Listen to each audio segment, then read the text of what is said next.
하나님의 능력으로 예수님은 다시 살아나셨습니다.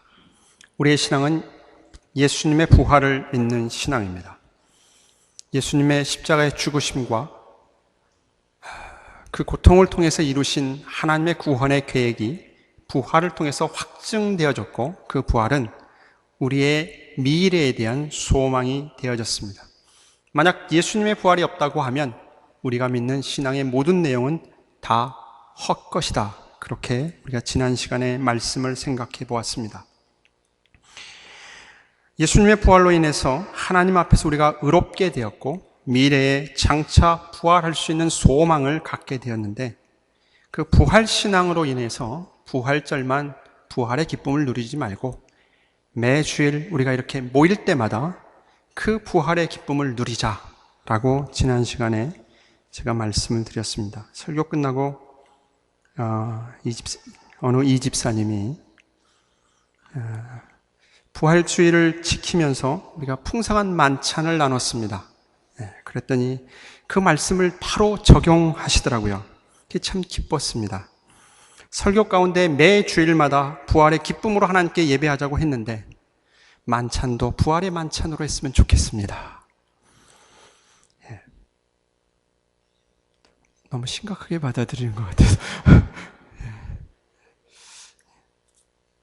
이럴 때 아멘 해주시면 감사하겠습니다. 우리의 마음이 좀 풍성해졌으면 좋겠다라는 생각을 합니다. 예수님의 부활을 통해서 우리의 모임도 풍성해지고, 뭔가 이렇게 책 잡힐 것 같아서 두려워 떠는 모습, 속을 내놓지 못하는 모습, 이제까지 그렇게 살아왔다고 하면 좀 이제부터는 예수 그리스도의 그 부활의 풍성함을 통해서 좀 이렇게 드러났으면 좋지 않겠는가 싶은 생각을 합니다. 오죽 답답했으면 하나님께서 이 자연을 통해서 우리에게 말씀하시는데 그것도 우리가 잘 듣지 못하는 것 같아요. 자연의 풍성함처럼 하나님께서 여전히 그 주의 손길로 지키시고 돌보아 주시는 그 풍성함처럼 특별히 우리들을 돌보아 주시는데, 그 넉넉한 마음이 우리의 모일 때마다 확인되고 드러나면 좋지 않겠는가 싶은 생각을 해봅니다. 예수님에 대한 신앙은 부활이 끝이 아닙니다. 부활은 예수님의 죽으심이 옳고 그 부활을 통해서 하나님 앞에 이루신 속죄의 완성에 대한 뜻을 표현하기도 하고, 미래에 장차 우리가 부활할 것에 대한 소망을 말씀하고도 있습니다만은 성경은 부활로서 예수님의 사역을 끝마치고 있지 않습니다. 그 이후에, 부활 이후에 예수님의 사역에 대해서도 우리에게 말씀해 주고 있습니다. 그것이 예수님의 성천입니다. 부활하신 예수님께서 이 땅에 40일간 계셨습니다.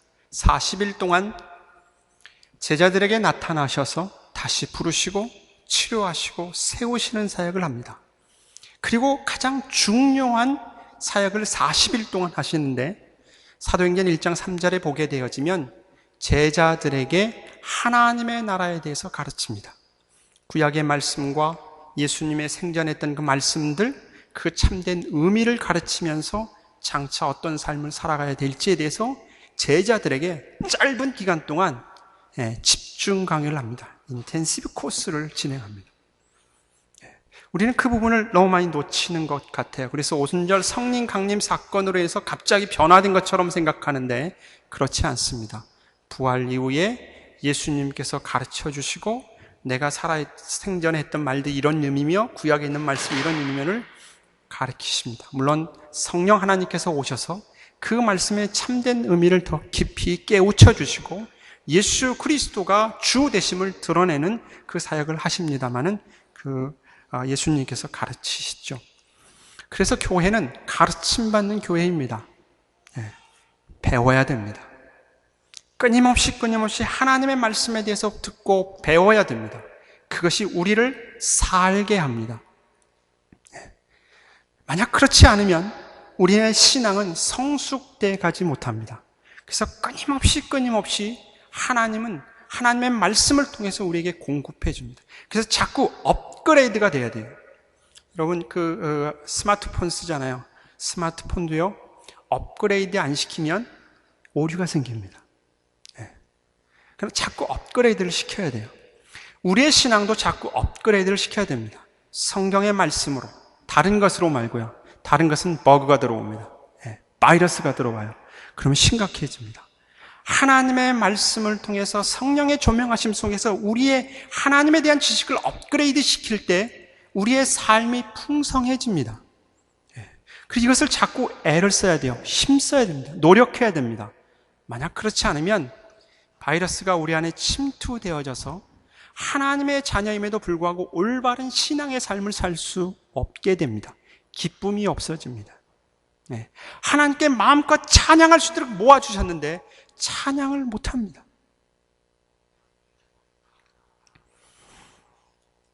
하나님의 말씀을 가까이 하는 것 중요합니다.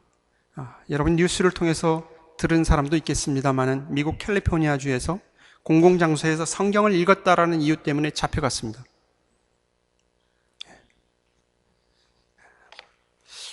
그 법이 미국 전역에 실행되지 않으리라는 보장이 없습니다. 좀 정신을 차려야 됩니다.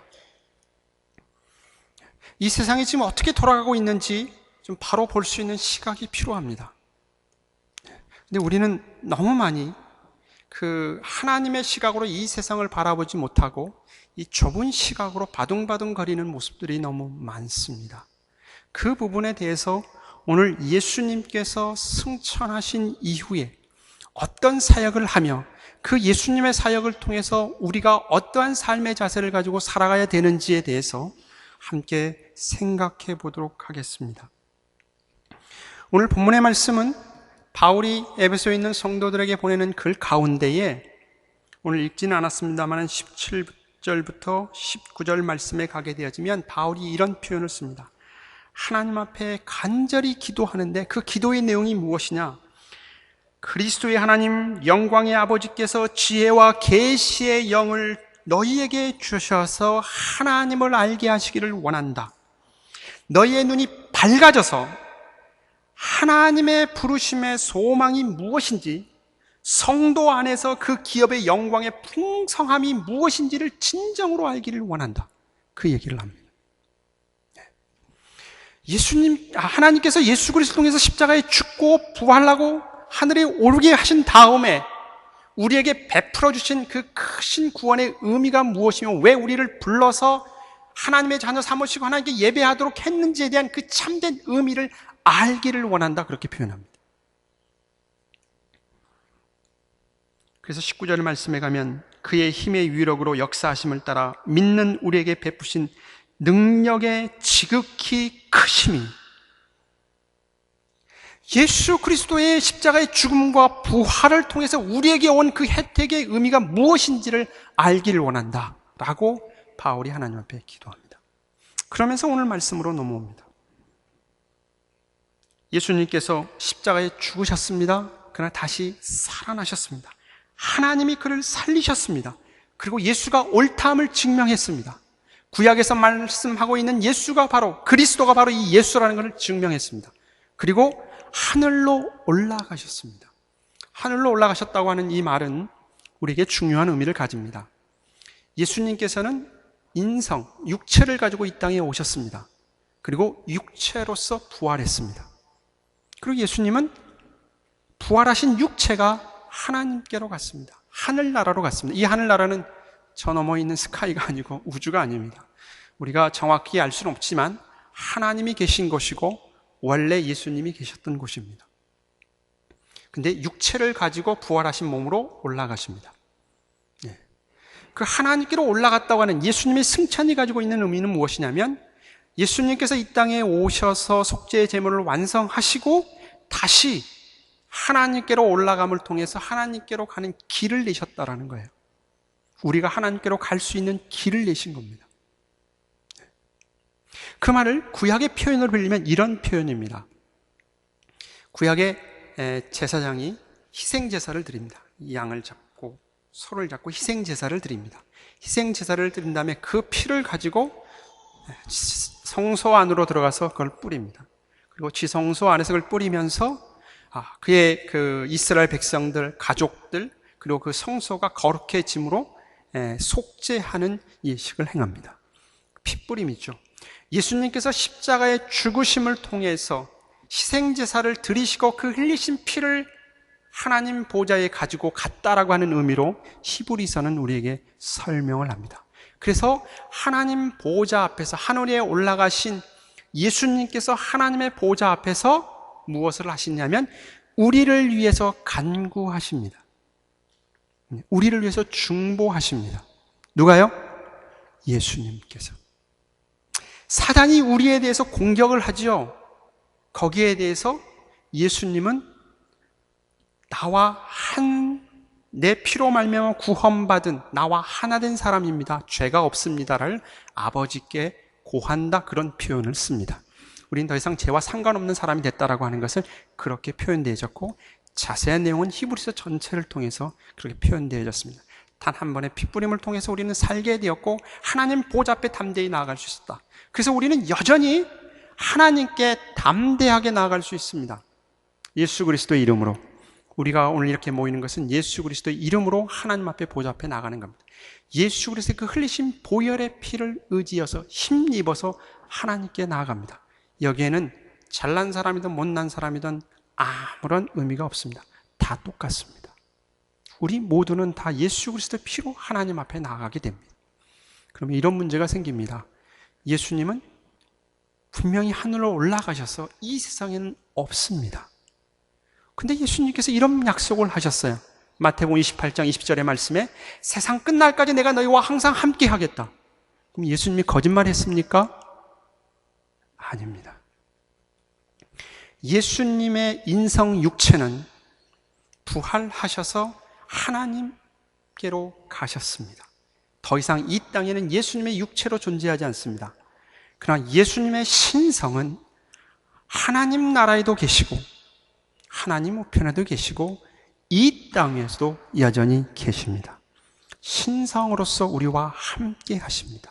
영으로 함께 하시면서 무엇을 하시는가? 라고 하는 것이 오늘 저와 여러분이 함께 생각해보자 할 내용입니다. 20절 말씀 후반절에 가게 되면 죽은 자들 가운데서 다시 살리시고 하늘에서 자기의 오른편에 앉으셨다. 예수님은 승천하셔서 하나님 오른편에 앉으셨다라고 하는 겁니다. 하늘나라 오른편에 앉으셨다, 하나님 오른편에 앉으셨다고 하는 이 말은 이렇게 생각할 수 있지요. 하나님 보좌 앞에 여러 자리가 있는데 가장 중요한 오른편에 앉았다라고 생각하시면 안 됩니다. 그런 의미가 아니고 부활하신 승천하신 예수님께서 이제 하나님의 통치에 참여하신다라고 하는 그런 의미를 가지고 있습니다. 인성을 가진 예수님께서 승천하셔서 권능의 자리, 영광의 자리에 앉으셔서 하나님의 세계의 통치에 참여하시고 있다고 하는 것을 말씀하고 있습니다. 승천하신 예수님께서는 대제사장으로서 여전히 우리를 위해 중보하시지만 왕으로서 이 세상을 다스리고 있다라고 말씀해주고 있습니다.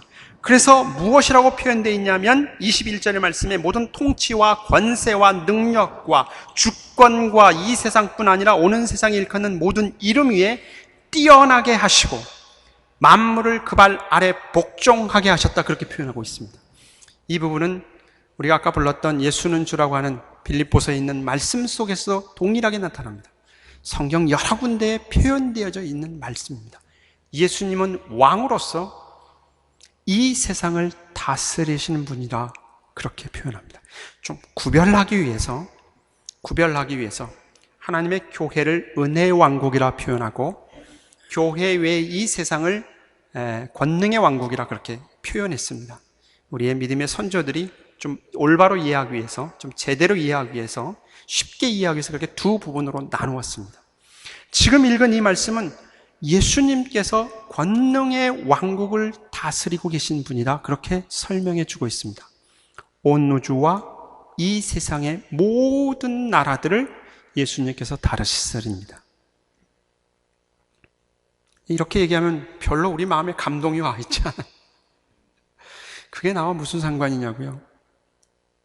굉장히 중요합니다. 여러분, 이 세상에 되어지는 일들을 보면서 그런 생각하고 있지 않습니까? 예수님이 살아계시다면, 예수님이 이 세상을 통치한다고 하면 어떻게 이런 일들이 벌어질 수 있는가라고 질문하지 않습니까? 이 세상에 되어지는 일들을 보게 되어지면 여러분이 이 세상의 미래에 대해서는 어떻게 생각하십니까?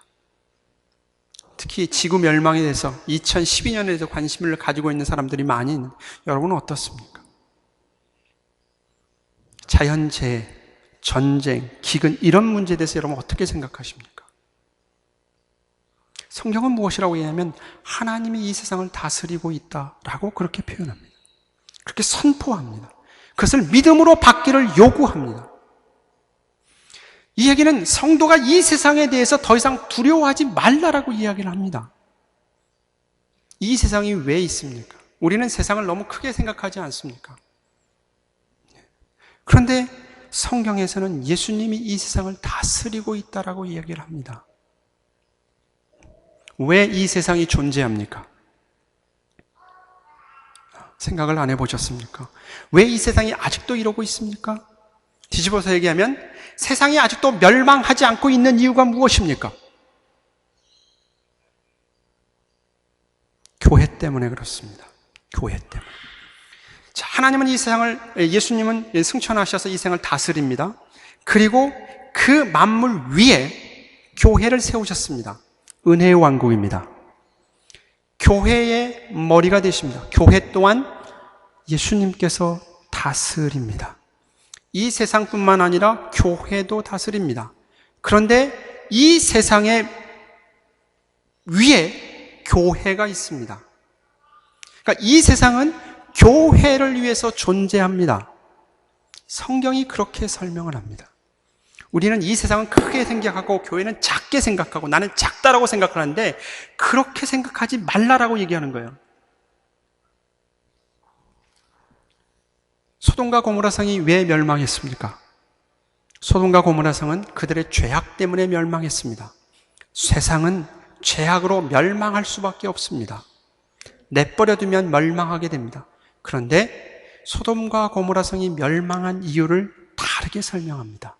뭐라고 설명하고 있습니까? 거기에 의인이 없어서 멸망했다 그랬습니다. 이 세상이 멸망하지 않는 이유는 바로 교회 때문입니다. 교회가 있기 때문에 이 세상은 멸망하지 않고 있습니다. 왜 주님이 이 땅에 오시지 않습니까?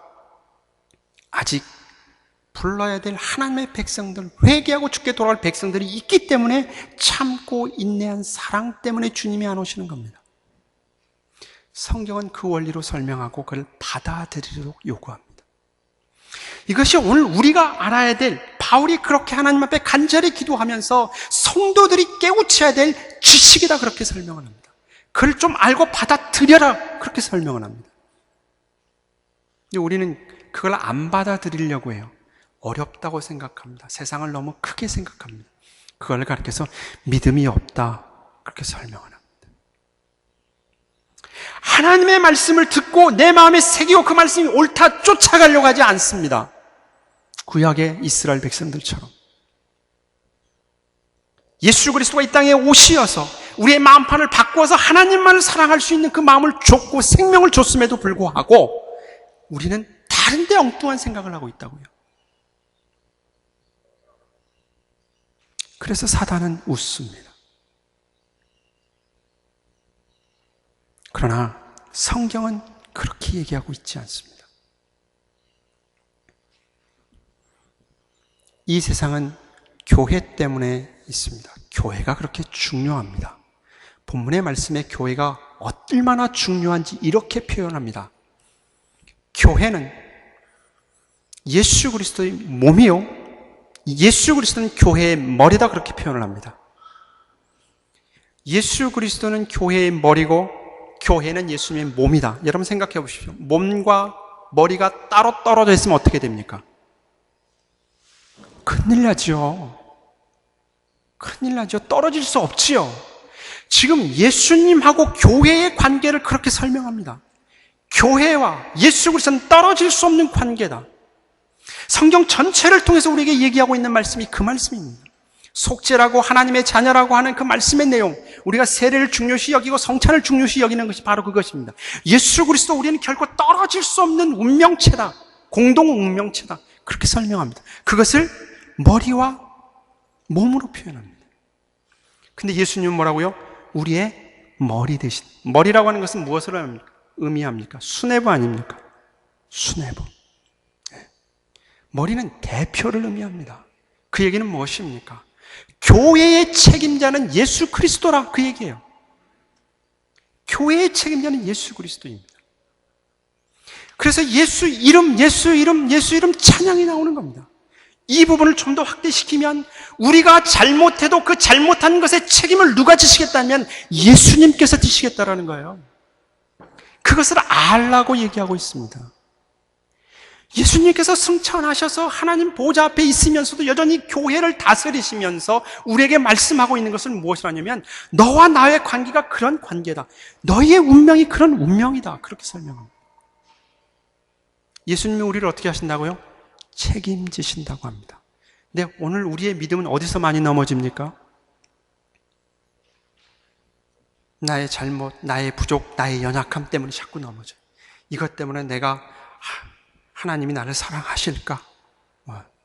정말 내가 하나님을 믿는 사람인가? 믿음이 취소되지 않는가? 여기서 왔다 갔다 하고 있는 것이 우리의 모습이라는 거예요. 성경은 그렇게 하지 말라라고 합니다. 지금 바울이 하고 있는 내용이 그 말씀입니다. 그거 갖고 왔다 갔다 하지 말아라. 비록 네 자신의 의심이 있고 네가 잘못한 거 있고 모자란 것이 많고 부족한 것이 많고 넘어진다 할지라도 너의 운명은 네 개인에 있는 것이 아니라 예수 그리스도가 네 운명이다. 그래서 자꾸 예수님을 바라보도록 하는 거예요. 그리고 자꾸 성경은 무엇이라니? 예수와 나와 하나가 되어졌다. 예수님께서 십자가의 죽음이 곧 나와 죽는 것이고 예수님의 부활이 나의 죽음이고 예수님께서 이 세상을 통치하시면서 가장 중요하게 생각하고 있는 것이 뭐냐? 교회다. 교회는 무엇입니까? 건물입니까? 교회는 예수 그리스도의 피값으로 불림을 받은 하나님의 백성 아닙니까? 저와 여러분들 아닙니까? 저와 여러분에 대한 인생의 책임을 누가 지겠다고요? 예수님이 지신다라는 것이 복음입니다. 그걸 받아들이는 것이 믿음입니다. 이럴 때는 아멘 소리가 나는 게 근데 오늘 마지막 말씀에 가면요, 이 부분을 어떻게 표현한 거 보십시오. 같이 한번 읽으십시다. 23절 말씀 같이 읽겠습니다. 시작. 교회는 그의 몸이니 만물 안에서 만물을 충만케 하시는 이의 충만함이니라. 그렇게 슉 넘어가면 안 돼요. 교회는 예수님의 몸입니다. 예수님의 몸은 교회죠. 근데 만물 안에서 만물을 충만케 하시는 이가 누굽니까? 표현돼요. 만물 안에서 만물을 충만케 하시는 이가 누구죠? 대답 좀 해보십시다. 누구예요? 예수님 아닙니까? 그죠? 만물 안에서 만물을 충만케 하시는 분이 예수님인데 그 예수님의 충만이 뭐라고요? 국어 공부 좀 더 하고 오셔야 되는 것 같아요. 그 23절을 읽으십시오. 만물 안에서 만물을 충만케 하시는 이가 예수님이고 그 예수님의 충만이 뭐라고요? 그 앞에 있는 교회다. 그게 예수님의 가장 충만함이 뭐라고요? 교회라는 거예요. 예수님 자체는 충만하신 분 아닙니까? 신성을 가진 분으로서 온 세상을 지으신 분이요 지혜에서 완전한 분은 아니십니까? 그분이 지금 뭐라고요? 가장 충만하게 여기는 것을 무엇이라고요? 교회다라고 말씀하고 있는 겁니다. 그 교회는 저 사람이 아니고 저와 여러분들입니다. 예수님이 그렇게 생각하신다라는 겁니다. 예수님은 이 세상을 다스리는 분입니다. 하늘과 땅의 모든 권세를 가지신 분으로서 다스리는 분입니다. 교회의 머리 되십니다. 그분이 가장 중요하게 생각하고 있는 내용이 바로 저와 여러분이라는 거예요. 여기서 안 넘어지면 금식해야 돼. 여기서 안 넘어지면 금식해야 돼. 그것이 내 삶의 근거로 붙들고 살아가야 된다는 거예요. 그것을 받아들이는 것이 믿음이고 하나님께서 그렇게 나의 존귀하게 여기는 자로서 내 삶을 살아가는 것이 신앙의 삶입니다. 우리가 싸워야 될 신앙의 내용입니다. 근데 우리는 자꾸 그것을 붙들려는 것이 아니라 어디로 가는 겁니까? 내가 나를 책임지려고 해요. 그래서 자꾸 소극적으로 가요. 그러다 보니까 교회 일을 해나갈 때도 누가 나에게 뭐라고 얘기할까봐 못해요. 그것이 다 우리 안에 상처가 돼버려요. 그것 싸우지 말라라고 성경은 얘기합니다. 그것은 예수님께서 십자가의 죽음을 통해서 다 해결된 문제다는 거예요. 신약 성경을 통해서 여러분 읽어보십시오. 구약은 뭐예요? 인간이 그 문제를 해결할 수 없다라는 게 구약 전체의 메시지고, 예수님이 오심을 통해서 십자가에 죽으시고 부활하심을 통해서 그걸 확정시키는 것이다. 그러므로 이제는 너희는 나았기 때문에 고민하지 말고 그걸 받아들이고, 그게 예수님의 영접한다는 얘기가 아닙니까? 받아들이고 이제는 하나님의 자녀로서의 삶을 누리고 살아가도록 요구하고 있는 겁니다. 신자의 연약함을 자기 자신에게 근거를 둘래니까 맨날 싸우는 거예요. 맨날. 주일 예배 올 때도 싸우고 매일 싸우고, 내가 정말 하나님의 사랑을 가지고 우리 아이들을 돌보겠다라고 했는데 막 올라와가지고 뒤집어지는 거 보면서 정말 하나님 날 예쁘게 보실까라고 생각하는데, 성경은 뭐라냐면 그래도 예쁘게 본다라고 얘기합니다. 이게 은혜예요. 성경은 그걸 은혜라 얘기합니다. 그럼 뭐예요? 그럼 내 멋대로 살아야 된다? 그거는 하나님의 은혜를 모르는 사람이죠. 그거 아니잖아요. 하나님이 주신 그것을 내 안에 누리고 그것이 내 삶을 통해서 표현되어지도록 훈련하고 연습하고 살아가는 삶을 사는 것이 성도의 삶의 모습입니다. 우리를 죄와 삶에서 끄집어냈기 때문에 사단이 우리에게 대해서 어찌할 수 없는 존재라고 하나님께서 못을 박아놓고, 이제부터 너의 삶은 사단과의 싸움이 아니고 나를 바라보면서 내 말을 듣고 살아가라, 그렇게 얘기합니다. 그래서 예수님이 교회의 머리 되시는 겁니다. 사단이나 마귀나 악한 영에 대해서 두려워할 필요가 없습니다. 다 예수님께서 통치합니다. 이 세상에 대해서도 두려워할 필요가 없습니다. 하나님이 통치하십니다. 우리는 예수 그리스도가 내 머리 되심을 알고 그분의 말씀을 따라 그분이 가져온 혜택을 누리면서, 그러면서 이 땅에서 하나님의 자녀로서의 구체적으로 그 하나님의 뜻을 드러내기 위해서 훈련하고 애쓰고 노력하고 삶을 살아가는 겁니다. 이것이 우리가 해야 될 일입니다. 여러분, 50견이라고 하는 것이 몸에 오면 내 머리에서는 손을 올려 하지만 손이 안 올라갑니다. 올라가도 아파요. 내 말대로 안 움직여지지 않습니까? 그럼 문제가 있지요. 문제가 있는 겁니다. 머리에서 명령을 했는데 이게 안 움직여져요. 이러면 올바른 신앙의 삶을 못 산다는 거예요. 명령하는 분은 예수님이고 그 명령을 따라 내 삶을 통해서 드러내는 것이 우리가 해야 될 일이라는 것이죠. 근데 우리는 자꾸 명령하려고 그래요. 내가 주인이 되려고 그래요. 그래서 교회 안에 문제가 많은 이유는 바로 다른 이유가 아닙니다. 예수님의 말씀, 하나님의 말씀을 듣고 가려는 것이 아니라 내가 주인이 되려고 하는 거예요. 내가 머리가 되려고 하는 거예요. 그래서 교회 안에 문제가 많습니다.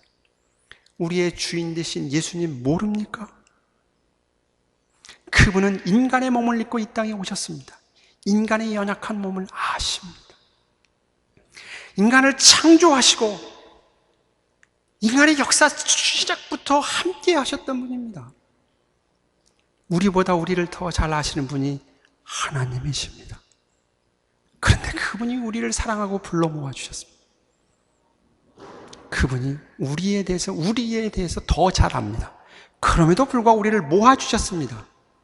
그러면서 하시는 말씀이 너희가 머리가 아니고 내가 머리다. 너희의 운명은 내 운명과 같이 간다. 그러니까 두려워하지 말고 나를 믿고 이제부터는 내가 하는 말대로 살아가라. 그렇게 이야기합니다.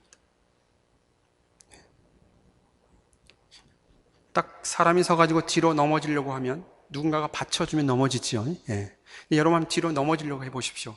굉장히 두렵습니다. 내가 받치고 있을게. 예. 그 말을 믿으면 넘어져요. 믿지 못하면 아찔하지요. 주님이 그렇게 얘기하는 겁니다. 뒤로 넘어져도 코가 안 깨진다. 예. 너희는 뒤로 넘어져도 코가 안 깨진다. 그게 넘어져라는 거예요. 그래서 신앙의 삶은 모험입니다. 인생은 모험입니다.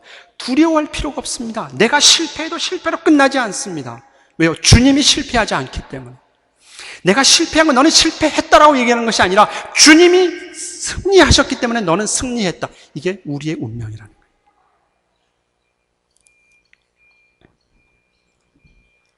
그러므로 이제부터 여러분의 삶은 머리 대신 예수 그리스도의 그분의 말씀을 따라 살아가십시오. 교회 안에서의 모습이나 이 세상의 삶의 모습이나 예수 그리스도의 그 말씀을 따라 살아가십시오. 그 믿음이 없거들랑 금식하며 울부짖으십시오. 내가 그 믿음을 달라고. 우리는 주의 말씀에 순종하는 매일매일의 훈련을 해야 됩니다. 왜냐하면 그렇지 않으면 지킬 힘이 없기 때문에 그렇습니다. 사랑하라 하면 사랑의 힘이 있어야 되는데 힘이 없으면 지킬 수 없지요. 그러니까 그 힘을 키우기 위해서 매일매일 스트레칭하고 운동을 하고 밥을 먹고 좋은 걸 먹는 것처럼 매일매일 훈련을 해야 되는 거죠.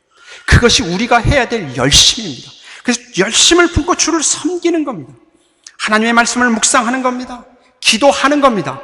봉사하는 겁니다. 전도하는 겁니다. 교회에 어떤 일이 있다고 그러면 기꺼이 자원해서 가는 겁니다. 눈치 보지 마시고 내가 할 수 있을까 없을까? 그거는 주님이 하는 고민입니다. 우리의 고민이 아니라는 거예요. 근데 자꾸 우리는 주님이 해야 될 고민 가지고 싸우고 있으니 답답하다. 주님이 그렇게 말씀합니다. 바울이 지금 거기서 좀 벗어나서 좀 하나님의 은혜의 바다에 가서 좀 우리 찬송가도 있잖아요. 그냥 파도가 찰랑찰랑 치니까 그것 때문에 바닷속에 못 들어가서 헤매는 그런 거지 말고 바닷속으로 뛰어 들어가라는 거예요. 거기서 헤엄치며 파도를 타며 가라. 파도를 두려워하지 말고 파도 타는 훈련을 해서 가라. 그렇게 우리에게 요구합니다. 그래서 로마서 12장 10절의 말씀에 가면 이렇게 표현합니다. 현대어 성경으로 제가 읽어드리겠습니다. 로마서 12장 10절 이후의 말씀.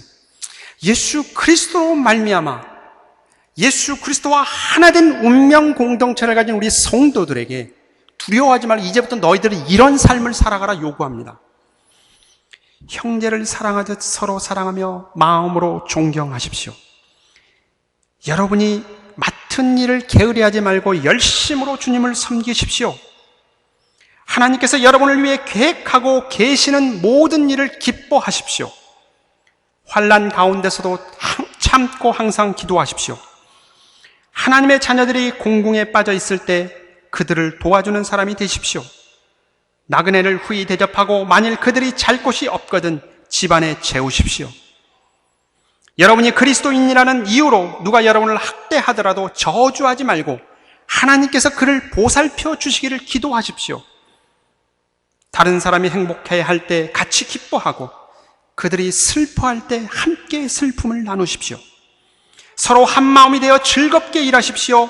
오만한 행동을 해서는 안 됩니다. 상류 사람들 사이에 끼어들려 하지 말고 보통 사람들과 즐겁게 사귀십시오. 그리고 무엇이든지 다 알고 있다고 잘난 체하지 마십시오. 악을 악으로 갚지 마십시오. 누가 보더라도 여러분들이 정직하다고 인정할 수 있는 행동을 하십시오. 어느 누구와도 싸우지 말고 할 수 있는 한 모든 사람과 평화롭게 지내십시오. 사랑하는 형제들이여 스스로 복수하려고 하지 말고 하나님께 맡기십시오. 원수 갚은 일은 내가 할 일이니 내게 맡기라고 하신 하나님의 말씀을 믿으십시오. 오히려 원수가 배고파하거든 먹을 것을 주고 목말라 하거든 마실 것을 주십시오. 이게 우리가 해야 될 삶입니다. 노력입니다. 이 삶을 사십시오. 기도하겠습니다.